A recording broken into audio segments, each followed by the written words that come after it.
A casa de MTV.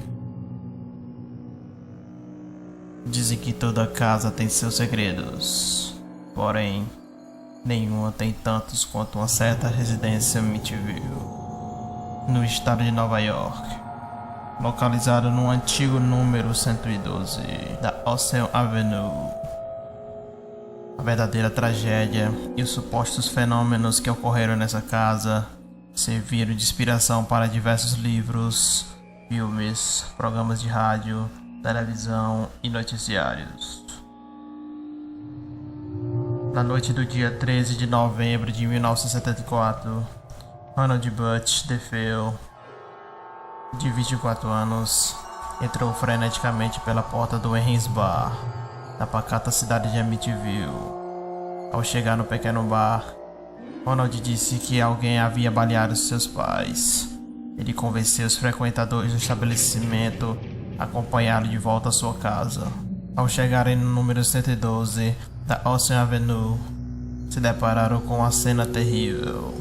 6 pessoas mortas, a tiros, de bruços e com as mãos na cabeça. As 6 vítimas foram identificadas como a família de Ronald DeFeo. Sua mãe e seu pai, Ronald e Louise DeFeo, seus irmãos, John, de 9 anos, e Mark, de 12, suas irmãs, Alison, de 13 anos, e Dawn, de 18. Após ser interrogado durante horas pela polícia de Amityville, Ronald DeFeo mudou sua história inicial, afirmando que a máfia estaria envolvida nos assassinatos, e por fim, confessou ter matado sua família. Em seu julgamento, DeFeo alegou que na noite dos crimes, ele teria ouvido vozes que o obrigaram a cometê-los. A certa altura do julgamento, declarou: sempre que olhava ao meu redor, não via ninguém, então deve ter sido Deus que falava comigo. DeFeo foi condenado a 6 penas de prisão perpétua, consecutivas na penitenciária Green Haven, em Nova York. Sua liberdade condicional foi negada em 1999. No dia 18 de dezembro de 1975, mais de um ano após os assassinatos da família DeFeo, o jovem casal George e Kathy Lutz mudou-se para a casa no número 112 da Ocean Avenue, com seus filhos Daniel, de 9 anos, Christopher, de 7 e Missy, de 5. Depois de 28 dias, a família Lutz abandonou a casa, alegando que ela era assombrada. A primeira experiência normal aconteceu quando o casal pediu ao padre e amigo da família para que benzesse a casa. Enquanto eles realizavam a mudança, ao andar pela casa, o padre teria ouvido uma grave voz masculina que dizia: "Saiam daqui." Após a visita, o padre percebeu que seu carro começara a apresentar problemas. O capô levantou-se abruptamente, estilhaçando seu para-brisa. A porta do passageiro foi aberta. Os limpadores de vidro começaram a funcionar sem que ninguém os tivesse acionado. E por fim, seu carro ficou atolado. Tempos depois, acontecimentos paranormais semelhantes começaram a acontecer na casa, como portas e janelas que abriam e fechavam abruptamente, vasos sanitários escurecidos, crucifixos que viravam de cabeça para baixo, enxames de moscas que surgiam sem motivo aparente, e o lodo esverdeado que vertia dos tetos e fechaduras das portas. Além disso, o Sr. Lutz encontrou um quarto secreto no porão, que não aparecia nas plantas da casa. Esse cômodo era pintado de vermelho e cheirava a sangue e ovos podres.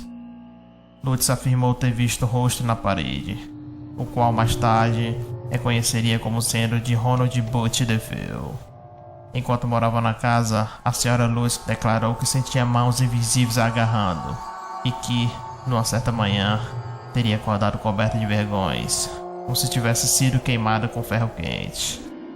O casal declarou ter notado mudanças drásticas na personalidade um do outro e na de seus filhos enquanto viviam na casa. Além disso, a família Lutz afirmou ter visto diversas aparições pela casa. incluindo a de uma pessoa que usava um capuz branco, e esta estava ferida a bala, que assombrava a sala, e a de um porco gigante de olhos vermelhos ofuscantes, que aparecia do lado de fora das janelas para espiar o que acontecia dentro da casa. A pequena Lutz costumava dizer à sua família que o porco era o seu amigo Jody. Eles abandonaram a casa há apenas 28 dias depois de se terem mudado, deixando tudo para trás. Mais tarde, uma equipe de investigadores paranormais foi à casa para tentar descobrir mais qualquer coisa de sobrenatural. De entre muitas fotografias, uma delas capturou uma criança espreitando de um dos quartos. Na altura, a criança não foi vista por ninguém, e não havia criança juntamente com o grupo. Seria aquele o fantasma de um dos rapazes de The Field.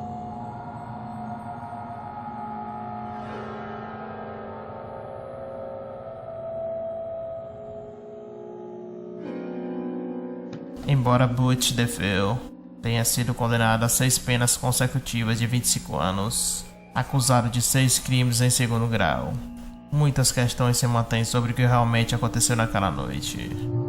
Por que não fugiram as crianças quando ouviram os primeiros tiros?